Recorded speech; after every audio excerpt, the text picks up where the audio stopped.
At a village clinic in Democratic Republic of Congo, 6-year-old Angelica Lifafu is covered in hundreds of painful boils. Her uncle, 12-year-old Lisungi Lifafu's eyes are swollen shut, unable to tolerate the sunlight.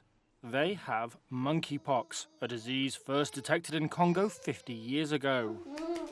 Cases have spiked in West and Central Africa since 2019, but the disease received little attention until it spread worldwide this year. Litumbe Lifafu is Lusungi's father and Angelica's grandfather. Another of his sons fell ill and died in August. I haven't worked in a month since the death of my son. And then the illness worsened with these two children. I can't think of anything else at the moment, not even of eating. Global health bodies have counted far fewer monkeypox cases in Africa than in Europe and the United States during the current outbreak. But that lower count obscures a bigger African outbreak and death toll than official statistics suggest. During a 6-day visit to the remote region of Tsopo, Reuters journalists found around 20 monkeypox patients, including 2 who had died, whose cases were not recorded until reporters visited. More than a dozen health workers said a shortage of testing facilities and poor transport links make tracing the virus nearly impossible. That situation is exacerbated by a shortage of vaccines, stocks of which were snapped up by the West when the virus arrived at its shores.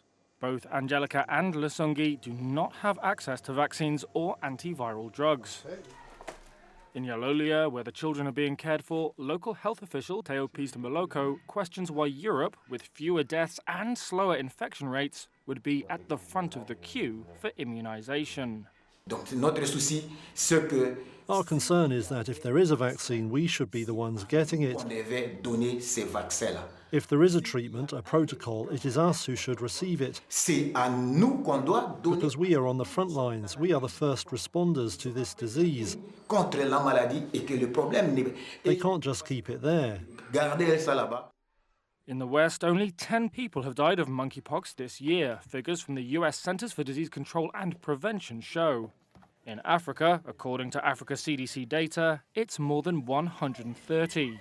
Almost all are in Congo.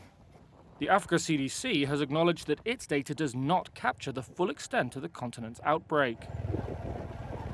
Countries like Congo lack the funds to secure vaccines and rely on the World Health Organization and its partners. But so far, they have been unsuccessful, in part because of the global shortage. Congo's health minister said the country was in talks with the WHO to buy vaccines, but no formal request had been made. For Angelica and Lusungi, the future is uncertain. Without treatment, they will have to wait for the illness to run its course. They may recover, but also risk blindness or even death.